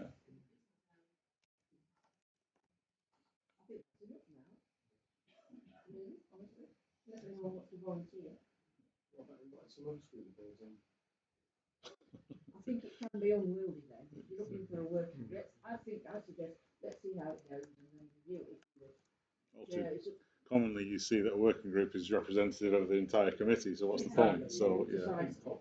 Okay, we'll run with that, and we can always revise in future if needs be. And can we rely at least on member services just to coordinate the first meeting? Absolutely, and then absolutely. we'll consider about ongoing engagement. Thank you then, that concludes item 11. Item 12 then on this agenda is to consider the committee terms of reference. Everybody's had a copy. Do you have some more context for this as well, Jack? Yeah, absolutely. So building on what Councillor Kerr mentioned at the start of the meeting, at the last meeting of the Audit and Governance Committee, there was a request that the terms of reference review was brought forward in order to consider the remit of Audit and Governance Committee for local government reorganisation. We'd like to take a stepped approach. We thought it was important to bring that local government reorganisation element to this meeting, but there are wider points that we're engaging with that we'd appreciate a bit more time on. So I'll just focus on the local government reorganisation for today. As you'll see, the review drew on practical guidance published by the Local Government Association in December about the role of audit committees in LGR. I very much encourage you to take a read, particularly in the report we produced. It's paragraph 4.5, which sets out the three main purposes of an audit and governance committee in a predecessor authority, which is essentially what Derby City Council is. Those are to ensure continued adherence to strong financial governance and internal control framework, maintain governance and financial reporting up to vesting day of the new authority. This has a kind of dual purpose in that it's for the predecessor authority as part of its business as usual, but also for the benefit of the new authority, which will need to evidence sound financial and risk management of all predecessor authorities when it first approves its statement of accounts and annual governance statement. And then finally, it's about looking at LGR from the perspective of a major council transformation programme, receiving assurance of its risk management and control measures, and ensuring that significant risks arising from LGR, such as financial resilience and service continuity, are actively managed and reported. Our recommendation is that at present, the terms of reference provide you the remit to engage in that way. I've set out in the report how Audit and Governance Committee fits into the wider kind of ecosystem of decision making in the council, and where there's consideration of the fact that potentially there should be member oversight of local government reorganisation. It should be for the committee to consider how that links in with, for example, scrutiny, which holds the mantle for looking at the political accountability for individual decisions. And it's looking at how you get that balance right between the Audit and Governance Committee, which is holds a slightly different independent role in oversight and assurance, and then scrutiny, which delves into decisions in some more detail. That was some 5-star positioning. That was. Thank you for that. I'm going to summarise that primarily for the benefit of the one watcher online. It's felt that the current TOR is sufficient and fit for purpose now that guidance has been considered, I think is the correct summary of what's just been said. And our guidance and recommendation is to note that guidance and to note that a further report will be scheduled.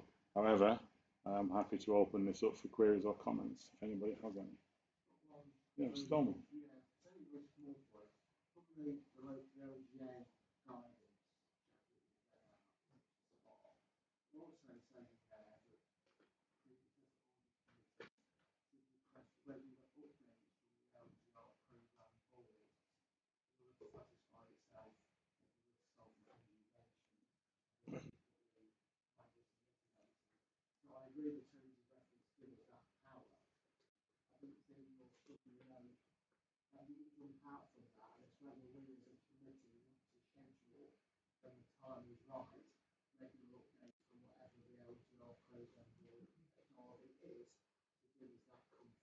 I'm glad you said that, Mr. Dolman, because earlier on when this was under discussion from a different angle, I exchanged messages with a member of that board, and that's been requested at appropriate intervals, and agreed.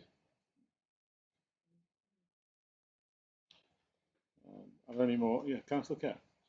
In paragraph 4.8, it's suggesting that the should also be coordinated with the council member of the back to open inclusion. Now, that I think probably should come into the executive regime. So should we be moving that to their remit and making sure the chair of that committee is cognizant and aware of this expectation? It doesn't feel right to assume that they've seen the guidance, so yeah, I guess we would share that intel. We can share the remit of the Audit and Governance Committee, but I'm aware of conversations with the chair of executive scrutiny boards about looking at how scrutiny will engage with local government reorganisation. So those conversations are in place. Alex, do you want to add in? Thank you, Chair. Yeah, endorse what Jack's shared there. Sorry, for the benefit of those who might not see this, I'm Alexander, Head of Democratic Services. I think that we are engaging in regular conversations with the chairs of both the Executive Scrutiny Board and the Scrutiny Boards collectively to not just plan out work programmes for this week's school year, but look forward to the next week's year as well. And clearly, LGR is at the forefront of those conversations. But as Jack set out in the summary, the role of scrutiny as providing that political accountability and review of individual decisions is slightly different to the role of this committee plays in terms of its providing assurance over the process and those kind of things. So I'm happy to feed the views of this committee back to the chairs of the scrutiny boards in the forefront through those informal conversations, but equally as a committee we're entitled to make recommendations for scrutiny, which is something that Jeff and I discussed before this meeting as well. So that's the use of the term I would like to take forward. Thank you. In terms of openness and visibility, I think even though we often ensure there's no problem within the political must have well as well. Will do any harm? Yeah. Any objections?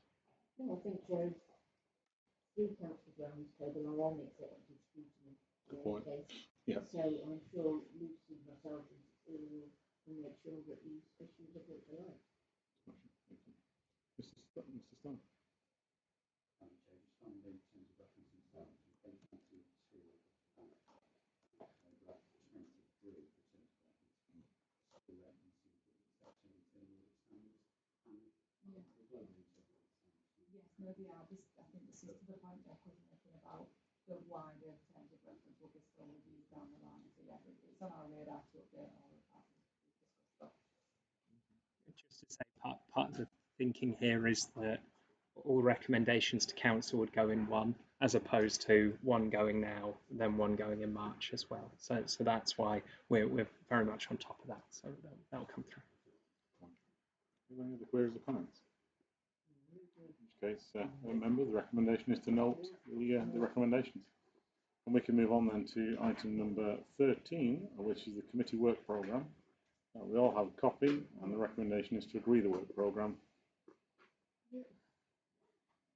Does anybody have any queries or comments on that?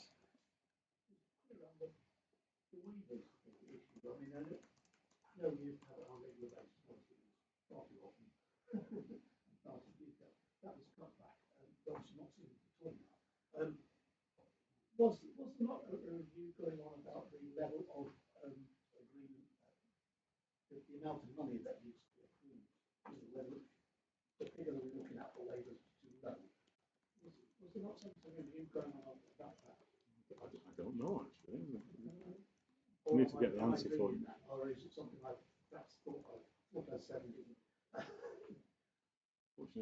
Because I don't, if we are going to consider waivers in the future, and obviously I know the staffing change, the level at which we consider waivers in the past is far too low, in my opinion. I think that needs to be whatever presentation we get. Yeah. Well, we can make inquiries if you've got everything you need, sufficient information. It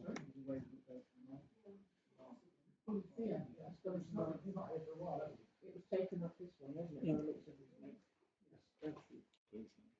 Just to provide that context, the waivers update had been scheduled to come to this meeting. Some unavoidable delays occurred, which meant that we've pushed it back to March.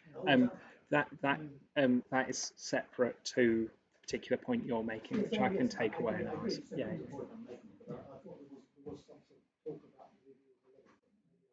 It's a timely query as it's coming next month, so we'll make the inquiries for you. On this report, Chair, we've only got February and March left anyway. All the other. For the municipal year, you're right, yeah. Yeah. Okay, yeah, Councillor Kerr? I know there's quite some quite chunky items there for our next meeting. But March's voting looks completely heavy. Yes. And I just wondered if there's anything that you could do from that which might be the latest report. Bring forward to February. We can consider that. That's fine. Quite a lot of these are kind of critical in March as well, but I think it's time element now, Chair, because our next meeting is February 25th. If you've got the agenda's reports to write, clearly the office might not have time to do it. But we'll try and catch up in advance. It's a good point. I can investigate that. Thank you. Mr. Dorman? When will we be looking at the main? March. I should bring a sleeping bag in March. Yeah, that might be a mistake on my part. Sorry. Yeah. No, definitely. Okay. Anything else, members? Okay. In which case, the recommendation is to agree, and I'll take that as agreed. We can move on then to item number 14 of the agenda. I do just want to give a cautionary message before we enter into matters that may creep into confidential areas.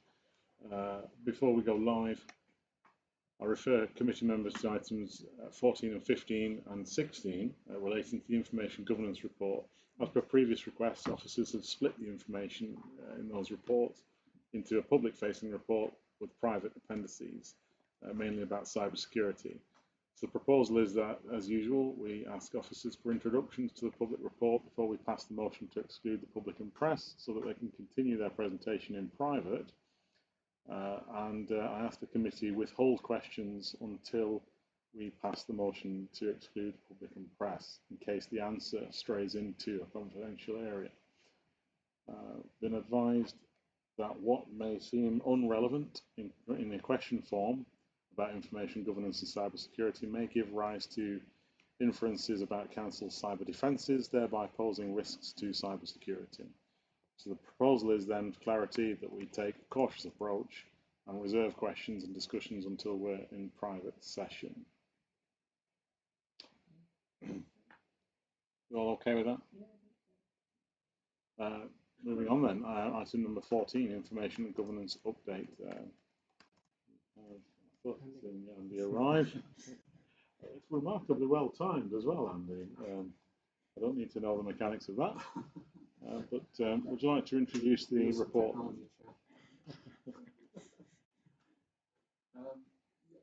Thank you, Chair. Good morning, members. This is the information governance and cyber update report. This report, as you will see, appertains to the period of April to September 2025. So covering the first two quarters of the current financial year. And we'll follow in the next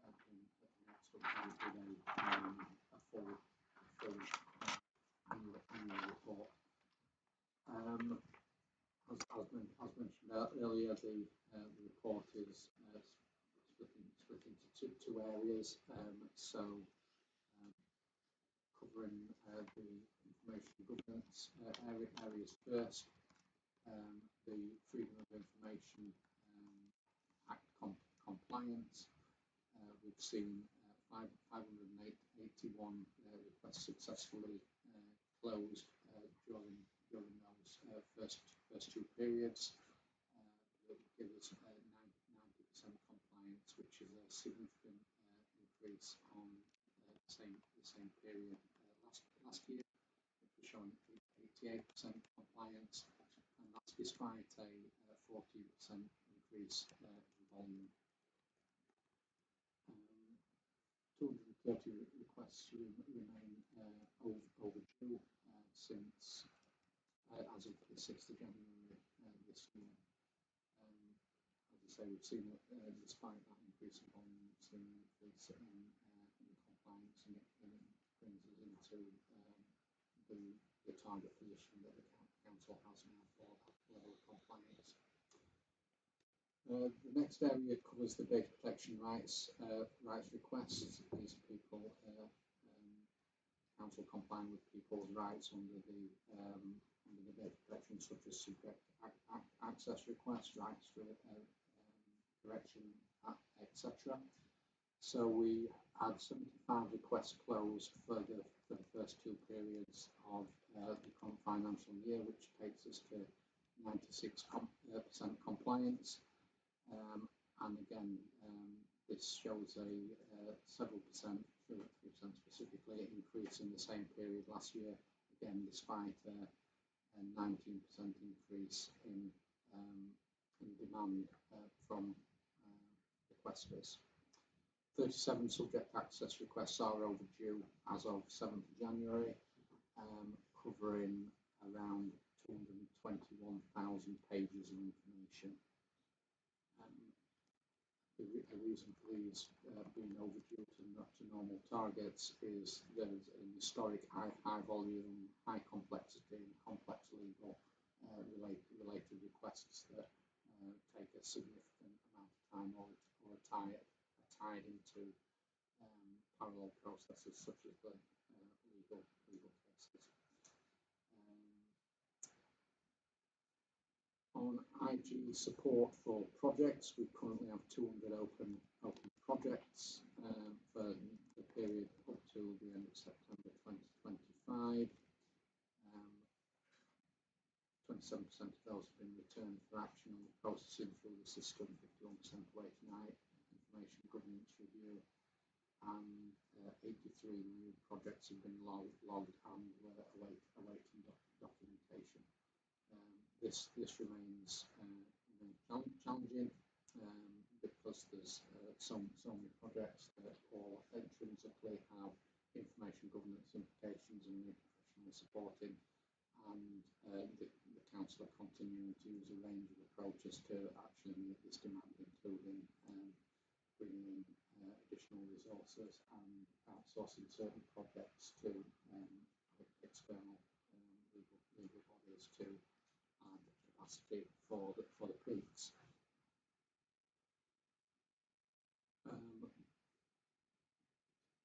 GDPR and cyber security learning. As of December 2025, we were at 93% compliance. Specifically, that broke down to 98% compliance in the Chief Exec's Directorate, 96% in the People's, 97% in place, 98% in members, and temporary and transient workers 45%. This comes on the back of a reset, the annual reset that takes place on the 1st of April with an initial deadline of 30th of June, which was subsequently extended to the 31st of July, at which point all non-compliants were locked out of the system, and then we begin a process of not allowing people back onto the systems until they have completed the training. As of right now, there are still 33 accounts locked out from that process. So technically, although the overall compliance at the deadline was 93%, everybody who's on the council system is compliant, or they're not on the system. So one could argue it's 100% compliance, and this is what we use to demonstrate in things like the PSN compliance, the NHS Act compliance, etc., that the council are fully compliant with training and skills to be allowed on those procurement efforts. Those were the main elements of the first part of the report. Okay, thank you.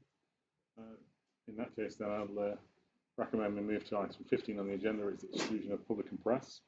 So pack your bags, boys. The motion is that under section 100A, part 4 of the Local Government Act 1972, the public be excluded from the meeting during the discussion of the following business on the grounds that it involves the likely disclosure of exempt information as defined in paragraph 3 of part 1, schedule 12A of the Act, and that the public interest in maintaining the exemption outweighs the public interest in disclosing the information. Are you really happy with the motion? Okay, thank you.